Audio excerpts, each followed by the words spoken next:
नमस्कार दर्शक बंधु। आज जून 6 तारिख बुधवार। आज सकाल गुरुत्वपूर्ण खबर उपर नजर पकाइबा।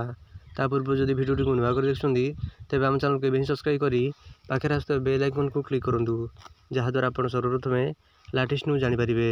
बीएसकेवाई कार्ड ग्रहण करबा पई हॉस्पिटल गुडी को स्वास्थ्य विभाग निर्देश। भुवनेश्वर राज्य में आर्थिक दुर्बल श्रेणी परिवार को मागणार उत्तम स्वास्थ्य सेवा जोगाई देवा पई नवीन पट्टनायक सरकार 2018 अगस्ट 15 रु विजु स्वास्थ्य कल्याण योजना बा बीएसकेवाई आरंभ करथिले। गत 4 तारिख ओडिशा विधानसभा निर्वाचन फलाफल नवीन सरकार पतन घटी जाणी मध्याह्न ही राज्य विभिन्न घर चिकित्सालय बीएसकेवाई योजना रे नुआ रोगी को भर्ती करू बेले पूर्व चिकित्सित रोगी को फेरा देउथिबा अभियोग होईछि। एपरिकी डायलिसिस केमो पाई जाइथिबा रोगी मानकु फेराई दिया जाउथिबा सुनिबाकु मिलिछि। राज्य रे नुआ सरकार आसीबो तेणु एही कार्ड एबे कार्यकारी होई परिबो नाही बोली हॉस्पिटल पक्षरु कहा जाइछि। बुधवार भाजपा राज्य सभापति मनमोहन सामल कहिथिले राज्य रे भाजपा सरकार शपथ नेबा परे आमे जहा पूर्वरु कहिथिलु ताहा करिबु। ओडिशा रे आयुष्मान योजना लागू हेबो। मनमोहन कही मंतव्य पर बीएसकेवाई कार्ड अचल प्रसंग अधिक जटिल हो भाइराल होता। यह पुणी सामल स्पष्टीकरण रखिथिले। से कहिथिले रोगी और रोगर कौन जाति धर्म और दल नहीं। साधारण नागरिक मानक स्वास्थ्य सेवा जोगाई देबा प्रत्येक सरकार प्राथमिकता। सरकार परिवर्तन एक निरंतर प्रक्रिया। यही हाल लोक मन में द्वंद्व सृष्टि करा जाई चिकित्सा सेवारू वंचित रखा एक सामाजिक और वैधानिक अपराध। एभली सामाजिक अपराधरू क्षांत रही रोगी मानक उपयुक्त एवं उन्नत मानर सेवा ओडिशावासी मानक जोगाई देबा उचित। एहारी मध्य राज्य स्वास्थ्य और परिवार कल्याण विभाग यह अस्वीकार करिसेंती। एने राज्य स्वास्थ्य सेवा निर्देशक डाक्टर विजय महापात्र कहते बीएसकेवाई कार्ड एबे भी पूर्व भली कार्य करुछि। ताकू बंद करने कौनसी नोटिफिकेशन होई नहीं। कार्डधारी रोगी को फेरा दिया भली अभियोग आसिबा परे एपरि न करबा पई आमे निर्देश देइछु।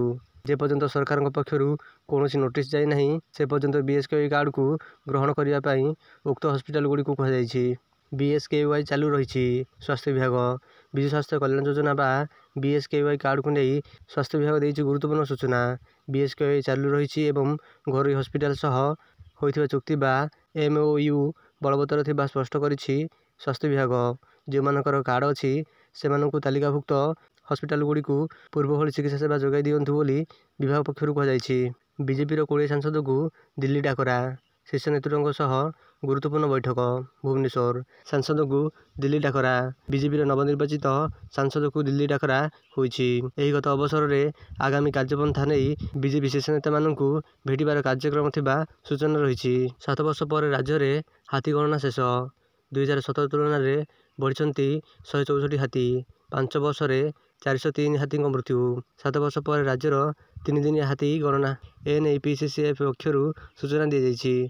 राज्य में हाथी संख्या वृद्धि पाई। 2017 राज्य में 1934 हाथी थिबा बेले एवं 594 जन युवक हाथी बोली जनापड़ी।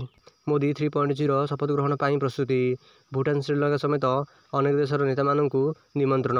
नुआदिल्ली मुख्यमंत्री प्रधानमंत्री क्रमागत भाव में प्रधानमंत्री होउथिबा नरेंद्र मोदी सरकार एथर किन चलाइबे मेंट सरकार। बुधवार दिन दिल्ली रे एनडीए मुख्य मानकर एक बैठक में एपरि निष्पत्ति होइछि। एही बैठक में प्रधानमंत्री कहिसेंति जे क्रमागत तृतीय थर पाई यह एक ऐतिहासिक जनादेश जहाँ 60 वर्ष पर भारत में ग्रहण करा जाइछि। किए हेबे मुख्यमंत्री केंद्र नेता एक संकेत अपेक्षा। भुवनेश्वर स्पष्ट जनादेश पाई सारी बीजेपी। ओडिशार क्षमतार डोरी एबे बीजेपी हाथ में। केवल सरकार गठन को बाकी रही। तेबे मुख्यमंत्री किए हेबे ताहाकु नै सारा राज्य में एबे कल्पना जल्पना आरंभ होइछि। फलाफल आसिबार 24 घंटा बीती जाइथिले भी यही चित्र स्पष्ट होइनी। साधारणतः बीजेपी कौन राज्यर विधानसभा निर्वाचन बेले मुख्यमंत्री ना आगुआ घोषणा करे नहीं। भांगिला बिजेडी गड़। माटी कामुड़िले टाणुआ बिजेडी नेता। गेरुआ सुनामी रे निश्चिन्न होइगला बिजेडी गड़। मुह माड़ी पड़िले 4 डजन रु अधिक मंत्री और विधायक। स्थिति एबे दयनीय जे खुद नवीन को भी प्रथम थर पराजय वरण करने को पड़ा। बीजेपी यह ऐतिहासिक विजय पर प्रदीप राणीग्राही लेखा चलिला बोली पुणी दोहराइथिबा बेले अल्पके हारिबार बती जाइथिबा अरुण साहू कहते निर्वाचन पूर्व लोक मुहरु मिश्र प्रतिक्रिया पढ़ी पारिथिलु। प्रकाश पाइला नीट 2024 फलाफल। 720 रु 715 मार्क रखी राज्यर टपर सत्यजित परिडा। प्रकाश पाइला नीट 2024 फलाफल। एथिरे बाजीमात करिसेंति जाजपुर रोड स्थित प्रयास क्लासेस शिक्षानुष्ठान छात्र छात्री। यही शिक्षानुष्ठान छात्र सत्यजित परिडा मोट 720 रु 715 नंबर रखी ओडिशा टपर होइथिबा बेले सर्वभारतीय स्तर में 153 नंबर रैंक रहिसेंति।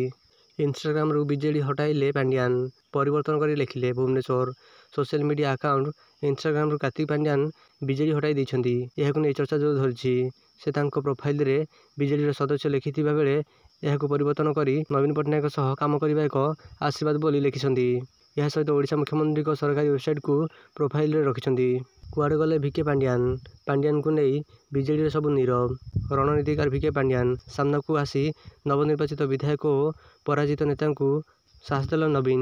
କହିଲେ 24 ବର୍ଷ ହେଲା ଓଡ଼ିଶା ପାଇଁ କାମ କରୁଛେ, ଆଗକୁ ବି କାମ କରିବା। କିନ୍ତୁ ବିଜେଡିର ବିରାଟ ବିପର୍ଯ୍ୟୟ ପଛରେ ଦାୟୀ କରାଯାଇଥିବା ଭିକେ ପାଣ୍ଡିଆନ କୁଆଡ଼େ ଅନ୍ତର୍ଦ୍ଧାନ ହୋଇଗଲେ। ନବୀନ ନିବାସରେ ବିଧାୟକଙ୍କ ବୈଠକରେ ପାଣ୍ଡିଆନ ନଥିଲେ। ପାଣ୍ଡିଆନଙ୍କ ଏହି ଅନୁପସ୍ଥିତି କ'ଣ ସଂକେତ ଦେଉଛି? 3 ରୁ 4 ଦିନ ମଧ୍ୟରେ ଓଡ଼ିଶା ଛୁଇଁବ ମୌସୁମୀ। ଆସନ୍ତା 3 ରୁ 4 ଦିନ ମଧ୍ୟରେ ଦକ୍ଷିଣ ପଶ୍ଚିମ ଓଡ଼ିଶା ଛୁଇଁବ ମୌସୁମୀ। ଦକ୍ଷିଣ ପଶ୍ଚିମ ଓଡ଼ିଶା ଛୁଇଁବ ମୌସୁମୀ ବାୟୁ। ମୌସୁମୀ ପ୍ରଥମେ ଦକ୍ଷିଣ ଓଡ଼ିଶାରେ ପ୍ରବେଶ କରିବ, ତାପରେ ଅନ୍ୟ ଅଞ୍ଚଳକୁ ଛୁଇଁବ ବୋଲି ଭୁବନେଶ୍ୱର ଆଞ୍ଚଳିକ ପାଣିପାଗ ବିଜ୍ଞାନ କେନ୍ଦ୍ର ପକ୍ଷରୁ ସୂଚନା ମିଳିଛି। ଓଡ଼ିଶାକୁ ମୌସୁମୀ ଆସିବା ପାଇଁ ବର୍ତ୍ତମାନ ପାଗ ଅନୁକୂଳ ରହିଛି। ମୌସୁମୀ ଓଡ଼ିଶା ଛୁଇଁବା ପରେ ଯେଉଁଭଳି ଭାବରେ ରାଜ୍ୟରେ ଅସହ୍ୟ ତାତି ଅନୁଭୂତ ହେଉଛି, ରାଜ୍ୟରେ ତାତିରୁ ନିସ୍ତାର ମିଳିବ। ଏନେଇ ଭୁବନେଶ୍ୱର ଆଞ୍ଚଳିକ ପାଣିପାଗ କେନ୍ଦ୍ର ନିର୍ଦ୍ଦେଶକ ମନୋରମା ମହାନ୍ତି ସୂଚନା ଦେଇଛନ୍ତି। ସାଧାରଣତଃ ଜୁନ ଦ୍ୱିତୀୟ ସପ୍ତାହରେ ଦକ୍ଷିଣ ପଶ୍ଚିମ ମୌସୁମୀ ବାୟୁ ଓଡ଼ିଶାରେ ପ୍ରବେଶ କରିଥାଏ। ଚଳିତ ଥର ଦକ୍ଷିଣ ପଶ୍ଚିମ ମୌସୁମୀ ବାୟୁ ନିର୍ଦ୍ଧାରିତ ସମୟରେ ପୂର୍ବରୁ ଆଣ୍ଡାମାନ ଏବଂ କେରଳ ଛୁଇଁଥିବା ବେଳେ ଓଡ଼ିଶାରେ ଆସନ୍ତା 3 ରୁ 4 ଦିନ ମଧ୍ୟରେ ପ୍ରବେଶ କରିବ। 9 ତାରିଖରେ ନୂଆପଡ଼ା, ବଲାଙ୍ଗୀର, ବରଗଡ଼ ଓ ଝାରସୁଗୁଡ଼ାରେ କେତେକ ଅଞ୍ଚଳରେ ଗ୍ରୀଷ୍ମପ୍ରବାହ ହେବାର ସମ୍ଭାବନା ରହିଛି। ଏହିଭଳି ଲାଟେଷ୍ଟ ନ୍ୟୁଜ୍ ଜାଣିବା ପାଇଁ ଆମ ଚ୍ୟାନେଲକୁ ଏବେ ସବସ୍କ୍ରାଇବ୍ କରି ପାଖରେ ଆସୁଥିବା ବେଲ୍ ଆଇକନକୁ କ୍ଲିକ୍ କରନ୍ତୁ, ଯାହାଦ୍ୱାରା ଆପଣ ସର୍ବପ୍ରଥମେ ଲାଟେଷ୍ଟ ନ୍ୟୁଜ୍ ଜାଣିପାରିବେ। ଭିଡ଼ିଓଟିକୁ ଶେଷ ପର୍ଯ୍ୟନ୍ତ ଦେଖିଥିବାରୁ ଧନ୍ୟବାଦ।